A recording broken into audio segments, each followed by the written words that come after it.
hoje a gente vai falar sobre a centralidade da cruz na vida da igreja, a centralidade da cruz na vida do cristão.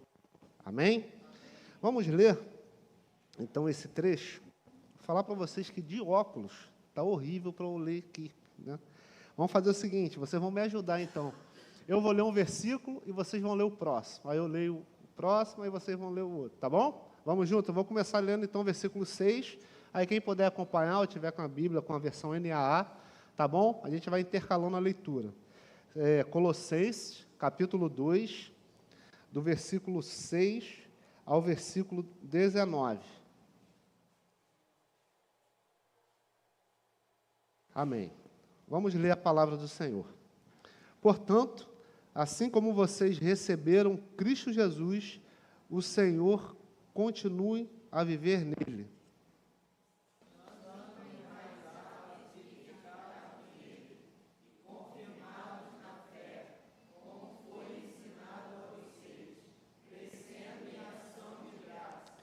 Tenham cuidado para que ninguém venha a enredá-los com sua filosofia e vãs sutilezas, conforme a tradição dos homens, conforme os rudimentos do mundo e não segundo Cristo. Porque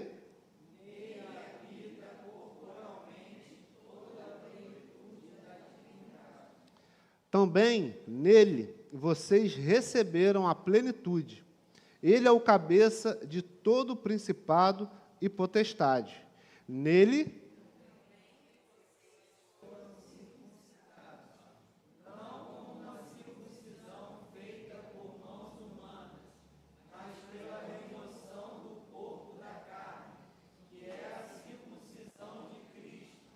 tendo sido sepultados juntamente com ele no batismo, no qual vocês também foram ressuscitados por meio da fé no poder de Deus, que o ressuscitou dentre os mortos. E quando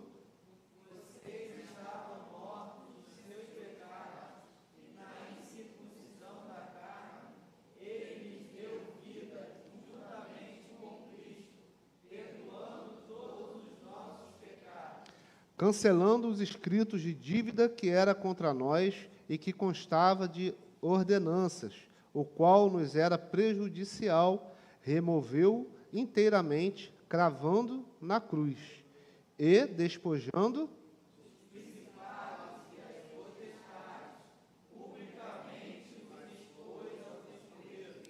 triunfando sobre eles na cruz. Portanto, que ninguém julgue vocês por causa da comida e bebida, ou dia de festa, ou lua nova, ou sábados, porque tudo isso tem sido sombra das coisas que haviam de vir. Porém, o corpo é de Cristo. Não deixem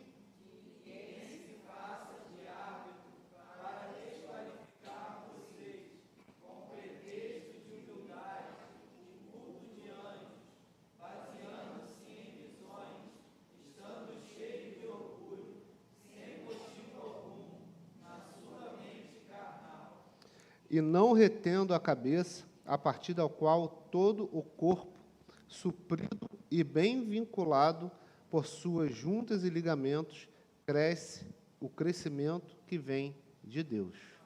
Vamos orar. Pai amado, obrigado, Senhor, por mais um dia, termos o privilégio de estarmos em sua casa, cultuando unicamente o seu nome, louvando a Ti pela sua bondade, pela sua misericórdia, pela sua iniciativa em nos salvar ao enviar seu Filho Jesus Cristo para morrer na cruz por nós e vencer a morte. Olhando para Cristo, temos esperança, e essa esperança veio de Ti, Pai. Louvamos o seu nome, engrandecemos a sua bondade, louvamos pelas misericórdias que o Senhor derramou sobre nós. E lhe pedimos que por essas misericórdias o Senhor continue a derramar mais a cada dia. Venha falar aos nossos corações por meio da sua palavra. Venha, Senhor, trabalhar em nossas convicções. Venha, Senhor, nos dar um coração segundo a sua vontade. É o que lhe pedimos, pelo nome do seu Filho, Jesus Cristo. Amém. Amém?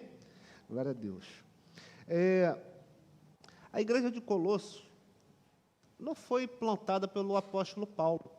mas de qualquer forma ele estava profundamente comprometido com ela. A gente não tem relatos se Paulo visitou aquela igreja, se conviveu com a maioria, pelo menos, daquelas pessoas, né? Mas, mesmo assim, as notícias que estavam chegando sobre aquela igreja para o apóstolo foram notícias alarmantes, foram notícias que deixaram o apóstolo profundamente preocupado. Por quê?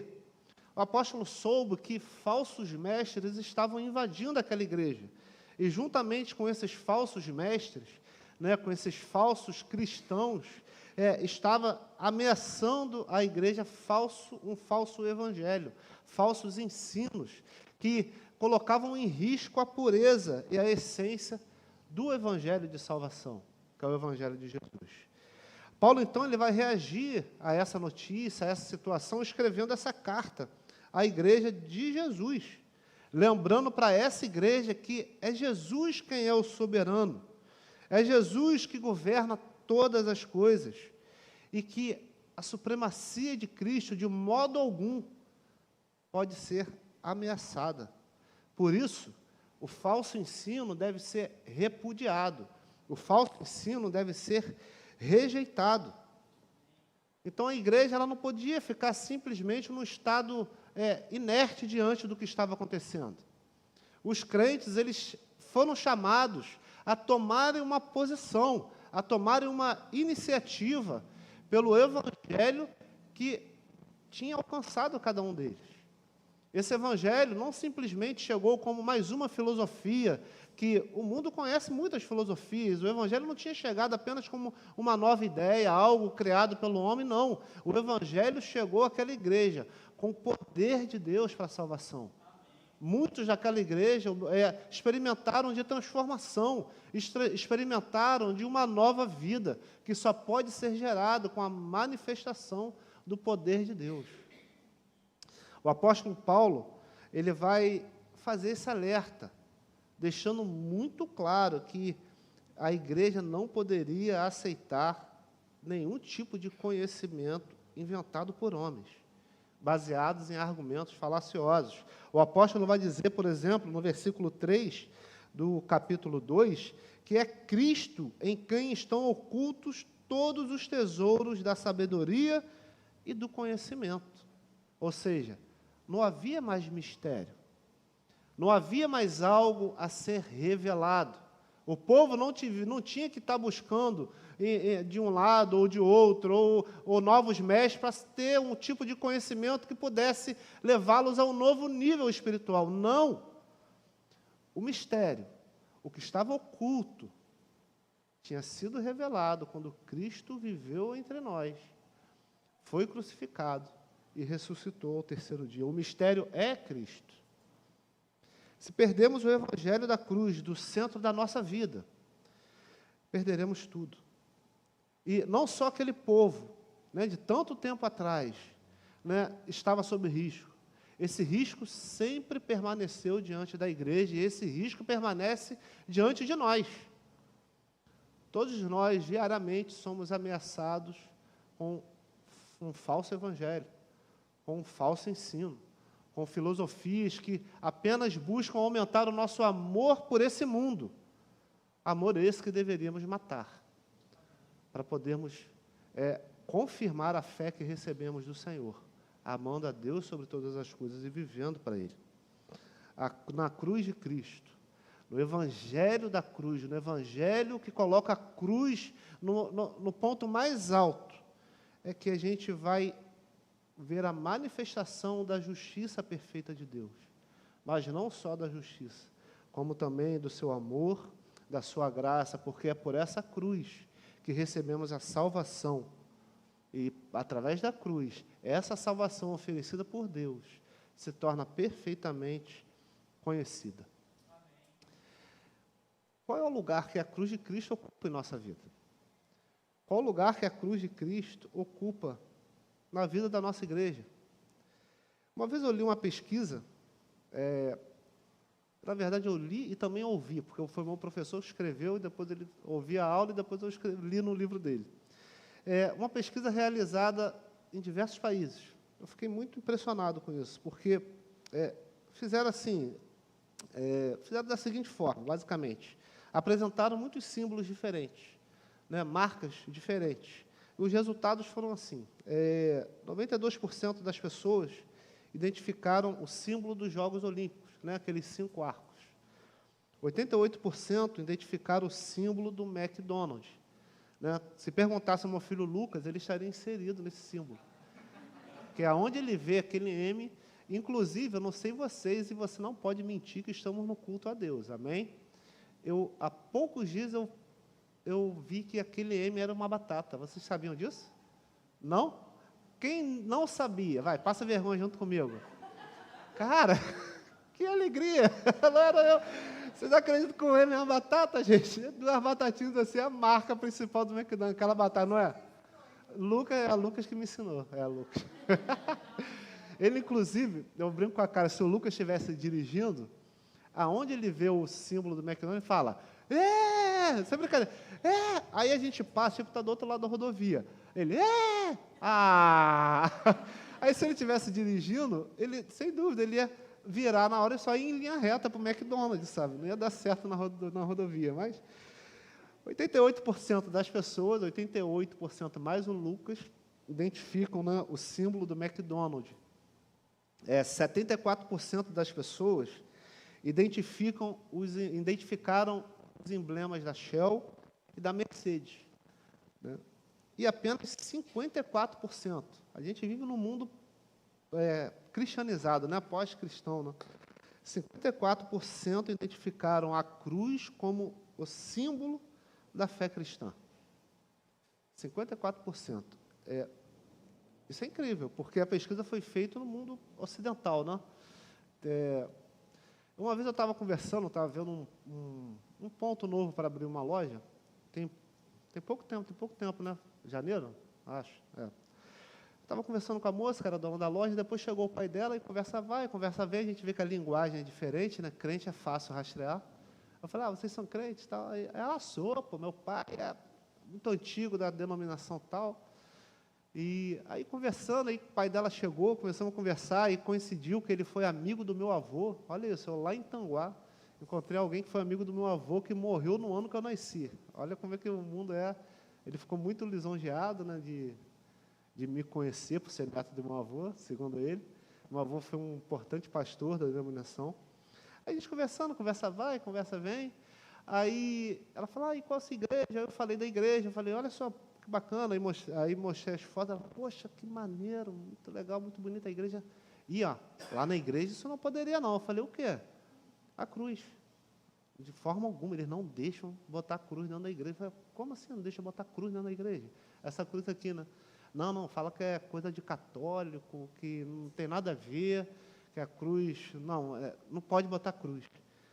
Eu escandalizei, né? Eu falei, meu Deus, não pode, a igreja não pode ter cruz. Né? De alguma forma, a cruz perdeu o seu sentido.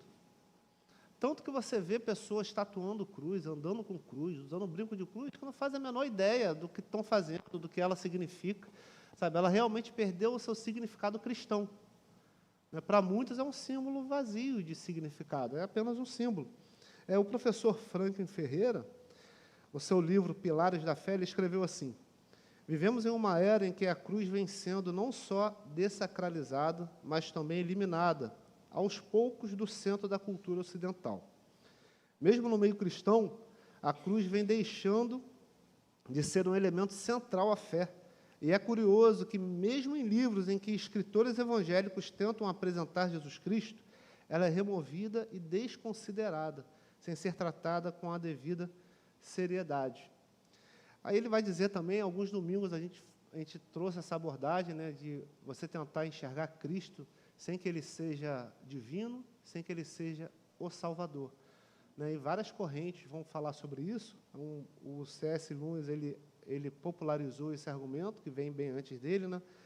Mas o Franklin vai falar aqui também, ele vai falar assim, fala-se de Cristo como um professor e mestre, e fala-se dos sinais e milagres que ele operou em seu ministério terreno, mas a cruz é simplesmente um detalhe, e isso quando mencionada, pois muitas vezes se passa ao largo do sacrifício sangrento do Gólgota. Isso é muito preocupante, isso é uma realidade. Eu encontrei um amigo meu, um amigo antigo, que ele foi convidado para ser o pastor titular de uma igreja muito grande. É uma denominação que tem muitas outras filiais. Fernandinho vai conhecer bem qual é. E assim, ele estava com um desafio, ele é um homem piedoso, é um homem sério, é um homem que prega fielmente o Evangelho. Eu falei, cara, qual está sendo o seu maior desafio ali? Qual está sendo a maior questão nessa igreja? Aí ele falou, cara, o maior desafio que eu estou tendo é convencer os pastores da igreja a pregar sobre Jesus. Eles simplesmente acham desnecessário. Um pastor chegou a falar comigo que ele acha completamente adequado pregar, utilizar as Escrituras, sem que seja necessário comunicar o Evangelho, sem que seja necessário comunicar o Evangelho de salvação pela cruz de Cristo. Isso é incrível. É incrível, mas é muito claro para nossos dias. Porque a gente tem já há muito tempo dentro da igreja, todos vocês, eu já ouvi muito, né? As pessoas abrindo a Bíblia, né, contando uma famosa história de Davi e Golias, onde você pode ser o Davi que vai derrotar o Golias, vai derrotar os seus inimigos. A gente muito constantemente vê as pessoas utilizando a Bíblia, na qual, a partir das Escrituras, você é colocado como protagonista principal da sua história. Aí a gente passa a perseguir um triunfo absoluto, a gente passa a perseguir sucesso sem fim, a gente passa a perseguir uma prosperidade que está muito distante. A palavra prosperidade no meio evangélico, não sei se todos concordam comigo, mas ela perdeu o seu significado. Se fala de prosperidade de uma forma completamente separada do que a Bíblia ensina, porque o conceito bíblico de prosperidade é o seguinte: quem quer ser próspero aqui? Todo mundo com medo agora, né? Ninguém. Não, 3 aqui levantaram a mão, gente. Quem quer ser próspero aqui? Ah, tá. Prosperidade no conceito bíblico é ter nada mais, nada menos do que é necessário para você cumprir a missão que Deus te deu nessa vida. É diferente do que a gente ouve? A gente poderia falar isso, não é o foco da mensagem, numa outra oportunidade. Prosperidade, à luz das Escrituras, é você ter nada mais, nada menos do que é necessário para você cumprir a sua missão. Percebe? A sua? Deus tem algo particular sim contigo. Mas essa ideia de comparação, então, não vai servir mais. Essa ideia de criar expectativas, criar platores separados do que a Bíblia nos ensina, não serve à luz das Escrituras, à luz, se você quiser procurar uma prosperidade bíblica. Não sei se algum de vocês está falando, poxa, eu disse que eu queria. Mas sim, devemos buscar essa prosperidade. Temos uma missão, o cristão vive em missão. Né? Temos a missão de cumprir aquilo que Deus nos deu, e Ele certamente vai nos dar o que é necessário. Dinheiro, irmãos, não vai ser problema para cumprirmos a missão de Deus. Amém? Então, infelizmente, a falta da pregação da cruz se perdeu. O conceito do Evangelho, o conceito da cruz de Cristo se perdeu mesmo em meio a muitas igrejas. Isso é muito triste. Isso tem sido uma realidade para boa parte do movimento evangélico do nosso tempo. E por conta disso, a gente vê a comunidade evangélica completamente desfigurada, as igrejas são desfiguradas, as pessoas são desfiguradas, a espiritualidade é desfigurada. Vocês concordam que a gente vê muita coisa estranha por aí? A gente vê coisas bizarras e está vestido de espiritualidade cristã, baseada no Evangelho. Sabe, é muito difícil até a gente conversar sobre isso, porque hoje você fala uma palavra e aquela palavra não significa mais aquilo. Por exemplo, eu falei de prosperidade. A gente está com um desafio enorme. Estamos vivendo em tempos que a igreja está completamente desfigurada, o crente é desfigurado. E como que a gente faz com relação a isso? Como que a gente consegue seguir aquilo que Deus tem para todos nós? Como que a gente consegue se agarrar às coisas certas? Porque quando olhamos para o quadro maior das Escrituras, a gente deve ter clareza para uma questão muito simples. Para responder essa uma questão muito simples, qual é o ponto central da história bíblica? O que está no centro? Quando a gente olha para a grande história, de Gênesis a Apocalipse, o que não pode ser retirado? Que se fosse retirado, tudo perderia o sentido. Enquanto eu estava escrevendo, nesse ponto, eu não estava na minha mesa escrevendo sobre isso, aí eu olhei para frente, eu tenho um quadro de... Qual é o nome daquele? De cortiça? Aquela coisa horrorosa, né? Mas é útil, vai pingando ali. Que eu botei um monte de foto, a Karen fica brigando comigo, que aquele é feio, mas é muito útil. Eu tenho várias fotos de viagens da minha lua de mel, a viagem que a gente fez. Você, pô, esse microfone aqui tá que tá, hein? Semana passada, aí, som. Aí tá lá aquelas fotos. Aí eu, pensando nisso, aí eu olhei a foto que eu fiz, a gente foi para Gramado, né? Quiser programar férias, procura a Karen, que as férias são perfeitas. Ela faz um roteiro, tudo organizado, impressionante, gente. E foi uma das melhores viagens que eu fiz na minha vida, porque eu curti a minha esposa, meus filhos, e curti muito o Davi. Né? A gente brincou na neve, tem neve lá, brincou na neve, restaurantes, e um monte de passeio que agora eu estou esquecendo de falar, eu tinha certeza que eu ia lembrar, mas muitos passeios. Aí, eu fiquei imaginando assim, olhando aquele tempo lá, eu descendo com o Davi, na montanha de neve, e eu gosto de ficar olhando a reação dele, né? O sorriso, o olhar, né? Que falam que o olhinho purinho se perde, eu estou aproveitando bastante, aí sempre tem uma coisa divertida, eu fico olhando para ele, aí nas fotos está lá eu olhando assim para ele, e ele, aquela coisa. Eu falei, cara, tira o Davi da foto, sabe? Tira a Karen lá de quando eu nadei com o golfinho. Tira a minha família desses passeios incríveis. Todo o significado que me faz querer voltar a Gramado, por exemplo, se perde. E não tem sentido. Eu olharia para aquilo tudo, sabe? Quando você vê um lugar de uma paisagem bonita, aí você olha, vê a foto, né? Ah, legal, tá. E segue a vida. Sabe? Porque eu olho para aquelas fotos, de vez em quando, estou meio... se acelerar, eu olho para aquelas fotos, ela me dá aquela sensação boa, sabe? Aquela, caramba, eu olho ali a foto de sorriso do meu filho, com a minha esposa, meus filhos ali, aquelas fotinhas. Não é o lugar, né? Não são as coisas, né? São as oportunidades que Deus vai nos dando de relacionamento, de ter as experiências, isso tudo. E quando a gente olha para o enredo bíblico, a gente pega Gênesis e pensa em todas as escrituras, olha, se você simplesmente tira a cruz do centro disso, meus irmãos, tudo perde o sentido. Não tem um livro bíblico que fica de pé. Não tem uma história bíblica que vai ter conexão com alguma coisa. Se você tira a cruz de Cristo, se você tira o Cristo, que o Deus homem, que viveu entre nós, que foi crucificado, que ressuscitou ao terceiro dia, se você tira isso, esse livro não serve para nada. Amém?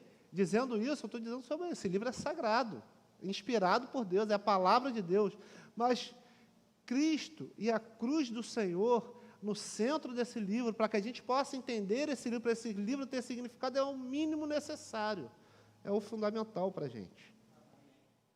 A Bíblia não conta diversas histórias de pessoas que viveram e tiveram sucesso na vida, tiveram poder, tiveram tudo de melhor desse mundo. Não, a Bíblia vai falar sobre o movimento de Deus para salvar a humanidade do seu pecado.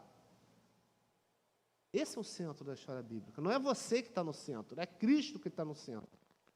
Não é a sua história que está no centro. É o enredo bíblico que coloca Cristo como aquela salvação enviada por Deus para pessoas que não poderiam se salvar. Amém? Então, dizendo isso, a cruz de Cristo ocupa o centro da história da salvação e a reconciliação ela é necessária para a reconciliação do pecador. A cruz de Cristo deve ser o centro da minha vida e da sua vida e, consequentemente, da vida da igreja. Amém? Na cruz de Cristo, nós encontramos a libertação dos nossos pecados. Libertação dos nossos pecados para uma nova vida. A libertação dos nossos pecados para vivermos uma nova vida em Cristo Jesus. Percebam que diz no versículo 13: quando vocês estavam mortos nos seus pecados e na incircuncisão da carne, Ele lhes deu vida juntamente com Cristo, perdoando todos os nossos pecados. O que o apóstolo está falando para aquela comunidade? Como que eles estavam? Bota o versículo aí para dar uma cola pessoal. Versículo 13, capítulo 2. Quando vocês estavam mortos, significa ir espiritualmente morto. Morto em relação a Deus. Morto por quê? Por causa dos pecados. Quando a pessoa está morta, espiritualmente morta, ela não sente atração por Deus. Ela não se sente impelida a buscar a Deus. Ela não se sente com vontade, com intenção de cultuar ao Senhor. Estamos aqui hoje prestando culto ao Senhor. E isso está completamente vinculado ao estado da nossa alma. Se estivermos mortos, o culto ao Senhor não faz sentido. Buscar ao Senhor não faz sentido. Ter interesse pelas coisas do Senhor não faz sentido. Por quê? Estamos mortos. Estamos mortos. Não há uma força particular que seja suficiente para nos fazer buscar Deus. Não há uma iniciativa nossa, do homem caído, do homem pecador, do filho de Adão, que nos faça ter interesse pelas coisas de Deus. Quão triste é pessoas que dia após dia, semana após semana, mesmo sendo expostas à palavra da salvação, elas permanecem da mesma forma, não têm interesse, não tem um progresso, não tem um crescimento. Só Deus pode mudar um coração desse. Que não sejamos, nós que estamos em Cristo, semelhantes àqueles que estão mortos.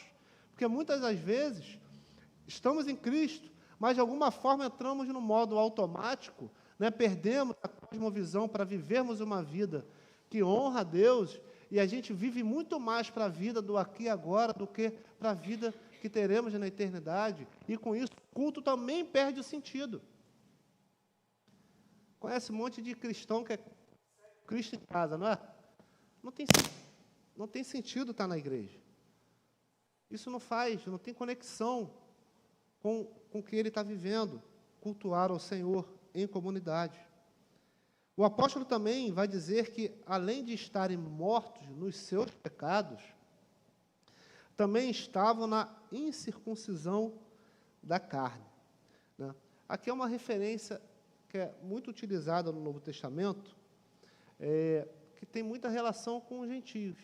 Todo gentio era aquele que não era judeu. Amém?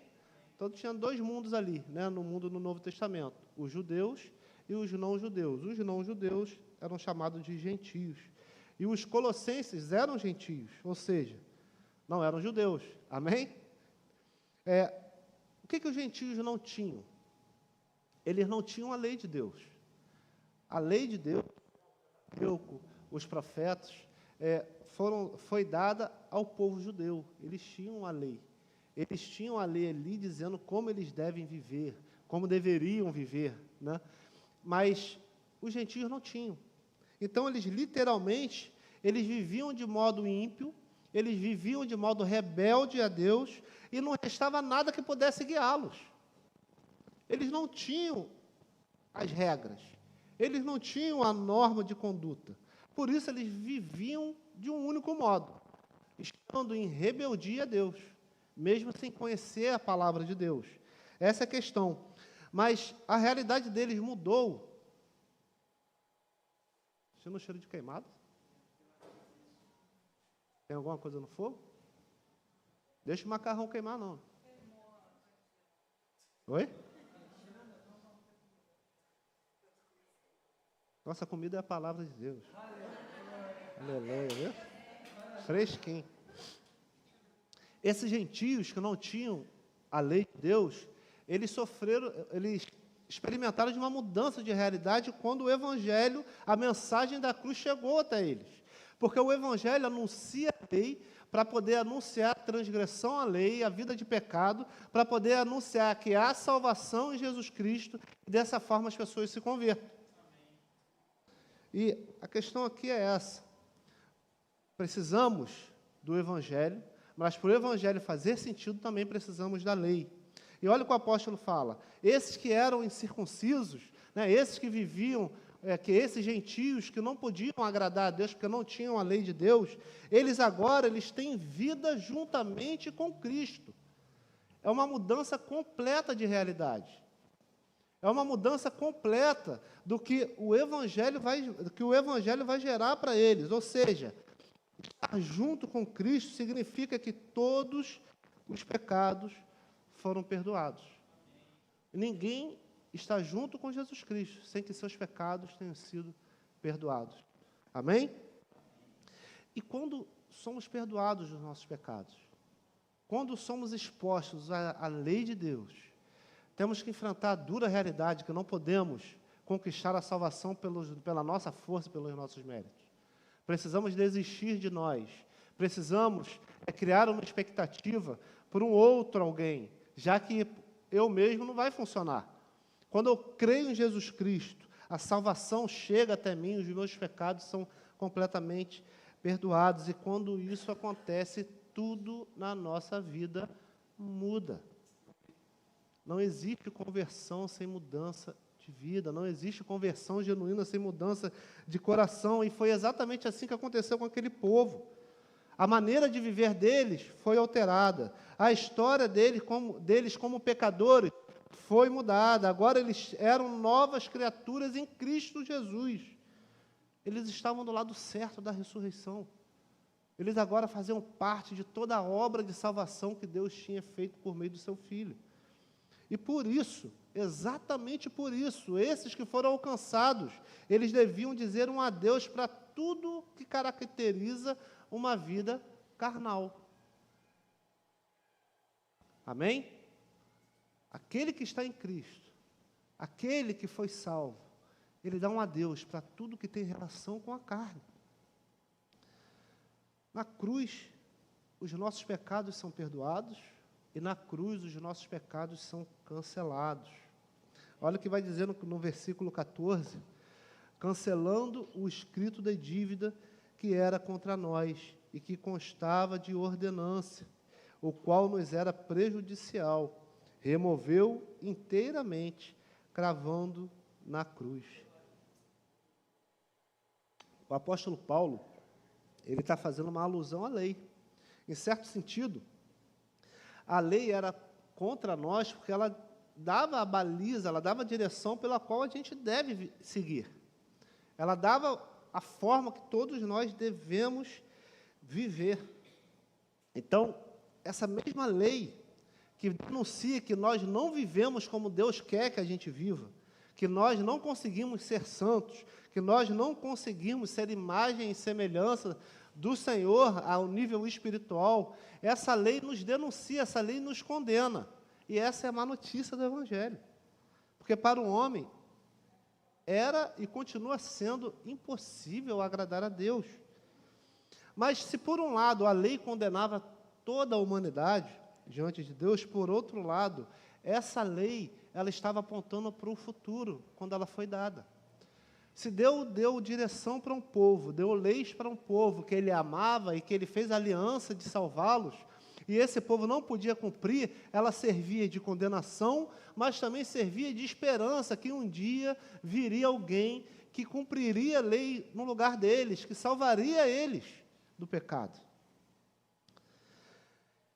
E quando Cristo veio, Cristo fez exatamente isso. Ele removeu completamente a nossa dívida. O apóstolo, ele vai usar uma expressão que eu gosto muito, que ele vai falar que em Cristo foi cravado na cruz toda a nossa dívida.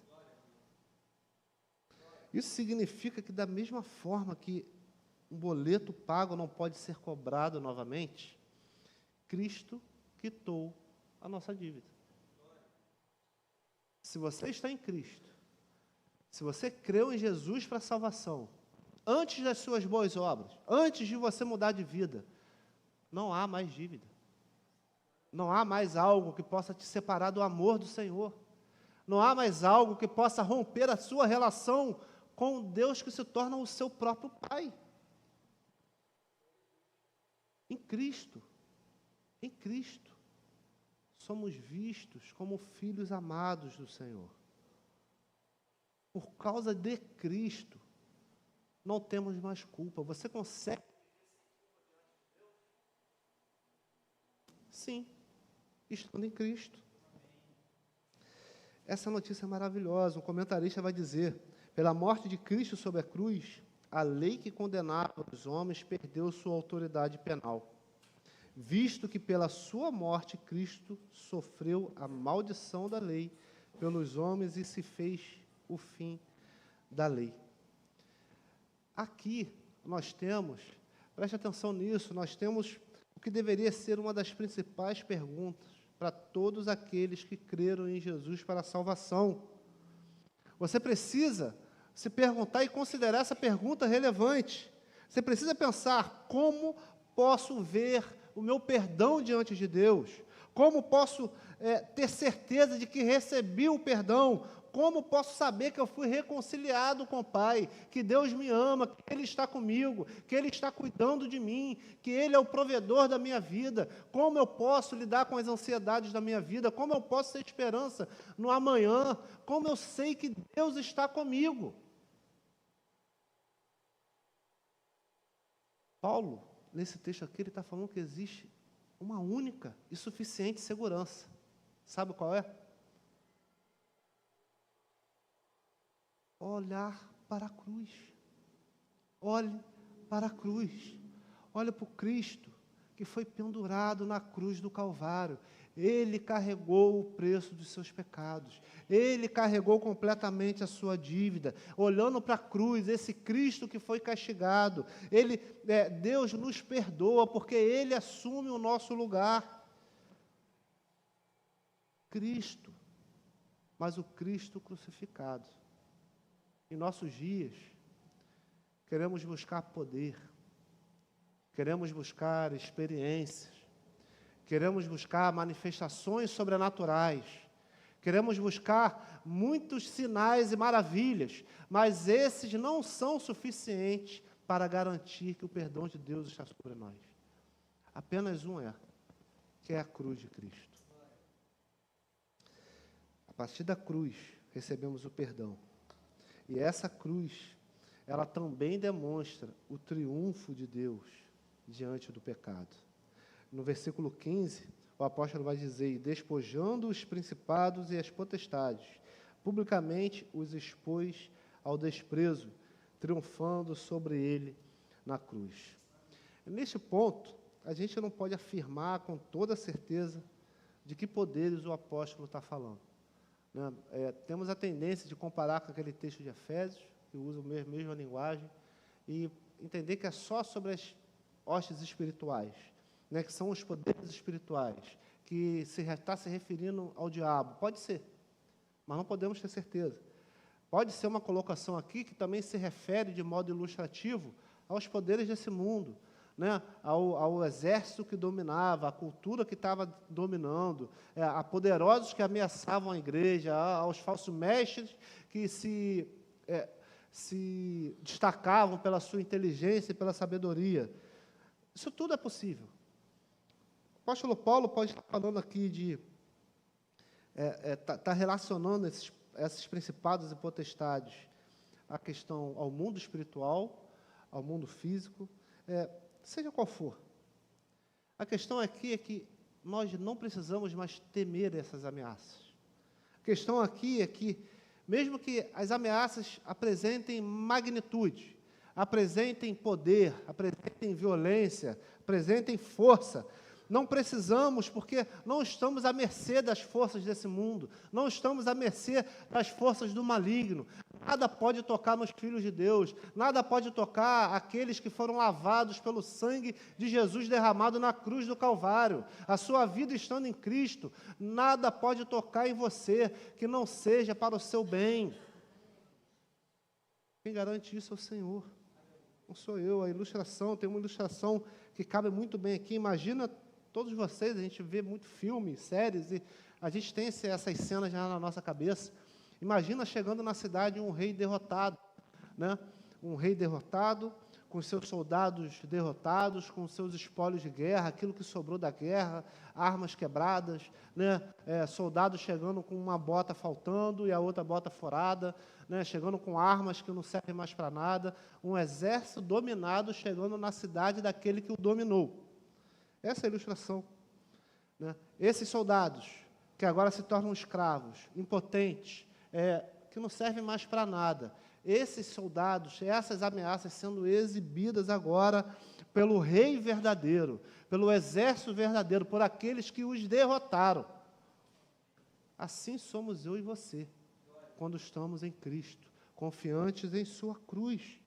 Ao olharmos para a cruz, vemos que o lugar da aparente impotência de Deus, porque, afinal de contas, Cristo foi morto. Cristo foi derrotado à luz daqueles que estavam tendo aquelas atitudes. Exatamente o seu lugar de derrota foi o seu lugar da vitória, porque a morte não pôde pará-lo, ele ressuscitou. O mundo, o diabo, eles olhavam como se aquilo fosse um sinal de derrota, mas não, Deus surpreendeu a todos, porque foi Deus que enviou o seu Filho para ocupar aquele lugar. A ira de Deus recaiu sobre o seu Filho, porque Ele desejou salvar uma multidão de pecadores. E a questão diante da gente nós fazemos parte dessa multidão? Nós cremos em Cristo e unicamente em Cristo para a salvação? Olhar para a cruz é suficiente para nos trazer regozijo, esperança, alegria? Ou estamos buscando alguma outra coisa? Aprendemos esse texto de modo muito claro que a cruz de Cristo é o ponto focal e crucial da vida do cristão, da vida da igreja, da história da redenção, de todo o plano de salvação. A cruz de Cristo deve estar no centro de todas as coisas, porque nela encontramos a redenção e perdão dos nossos pecados, a vitória sobre todas as forças malignas. Na cruz de Cristo encontramos reconciliação e restauração. Ao olharmos para a cruz, também percebemos que a justificação é somente pela fé. O nosso pecado era tão grave diante de Deus, que Ele precisou enviar o seu Filho para pagar o preço dos pecados. Mas essa má notícia não fica nisso, porque a partir dela temos a esperança que a cruz de Cristo nos dá. Cristo quitou a nossa dívida. Não estamos mais numa relação de tentar conquistar o favor de Deus. Quantos já tentaram isso? Eu já tentei quando era mais novinho. Estava ali tentando conquistar o favor de Deus. Sabe, era Jesus e mais alguma coisa. Era Jesus e a minha oferta. Era Jesus e o meu jejum. Era Jesus e as campanhas que eu tinha que participar. Era Jesus e mais alguma coisa sempre. E aquilo me perturbava. Porque eu era inconstante. Tinha hora que eu estava me sentindo muito bem. Estava ali performando. A 1000 por hora. Mas a vida acontecia e tinha hora que eu estava muito mal. Eu me sentia menos amado. Eu me sentia menos protegido. Mas a justificação somente pela fé, ela nos ensina que ao olhar para a cruz e crermos no Filho, fomos completamente perdoados e amados por Deus. Não estamos mais numa relação de barganha. Deus não vai te abençoar porque você faz mais. Deus não vai ser bondoso porque você está fazendo muito mais do que os outros. Não. Deus vai te abençoar. Ele vai derramar bênçãos sobre você, porque você confia plenamente em Jesus Cristo. E isso é suficiente. Desse modo, fica um alerta para todos nós. Como temos buscado o Senhor? O que você tem esperado ver acontecer para ter a certeza que Deus te ama? Sabe, quem nunca? Senhor, abre uma porta, Senhor, demonstre o seu amor por mim, abre essa porta de bênçãos. Ou as coisas não acontecem quando a gente planeja e a gente se sente muito menos amado, sabe? muito menos amado. Davi, hoje, eu fiquei 2 dias lá na conferência, e ele queria jogar o simulador de avião no meu computador. Eu falava, meu filho, mas eu estou fazendo aqui a mensagem, não dá. E ele vinha, mas deixa eu jogar um pouco, e ficou aquela guerra, e teve uma hora que ele, então, não vou ficar mais com você, e saiu fazendo birra, e ficou passando aí, sai, vou ficar perto. Aí daqui a pouco só vejo ele passando, olhando assim, para ver se eu estou olhando, totalmente revoltado. Gente, com Deus a gente não tem que fazer birra. Não é mais esse tipo de relação. A gente não tem que se sentir menos amado quando as coisas não são do nosso jeito. Sabe, a gente é plenamente, totalmente amado porque Jesus foi crucificado e pagou, quitou a nossa dívida. Quitou a nossa dívida. Se você está em Jesus, simplesmente se contente com a paz que Deus te dá. Se contente com o amor que Deus te entregue. Que isso seja motivo de você se ver maravilhado. Deus não te ama porque abriu uma porta aqui, não te ama porque te deu mais dinheiro, abriu porta de emprego, Ele não te ama mais porque reestruturou seu casamento, Ele não te ama mais por isso, Ele te ama completamente porque Ele enviou o seu Filho para te salvar. E isso deve ser suficiente. Não precisamos ficar buscando uma outra mensagem. Não precisamos ficar atrás de mistérios. Não precisamos ficar atrás de sinais, de manifestações, que por muitas vezes são estranhas, mas outras vezes até parece que não precisamos disso. É só olharmos para a cruz vazia. Olhando para a cruz é a memória. O símbolo da cruz deve nos trazer a memória que Deus tanto nos amou, que enviou Jesus por amor daqueles que não mereciam salvação. E que apenas pela fé, apenas por se agarrar em Jesus, nós fomos completamente aceitos e perdoados. Quando olhamos para a cruz, quando passamos por doenças, por crises, por sofrimentos, não nos vemos menos amados por Deus. Porque o Filho de Deus sofreu. Ele sangrou. Ele foi humilhado. Ele foi torturado. E muito me espanta, eu estou lidando com essa dinâmica no meu coração, porque a gente, muito naturalmente, ao passar por dificuldades na vida, a gente começa a achar, Deus, o Senhor não me responde. Deus, eu estou sofrendo, estou passando por aflição, eu não estou vendo, o Senhor está em silêncio. Eu estou sofrendo e o Senhor não está vendo, porque por muitas vezes eu também me esqueço de olhar para a cruz de Cristo para entender que em Deus eu sou completamente amado. Então, para o cristão, sim, o sofrimento faz sentido. Eu voltei de São Paulo com o pastor Roberto, ele está enfrentando um câncer. Deu metástase em menos de 2 anos, espalhou no corpo. Meus amados, ele simplesmente era o mais feliz do carro. Sorrindo o tempo todo, brincando o tempo todo. Aí teve uma hora que o Fabrício perguntou para ele, cara, como que você está lidando com isso? Porque, talvez as coisas... Aí ele respondeu assim, e ficou um silêncio assim, absurdo com a resposta.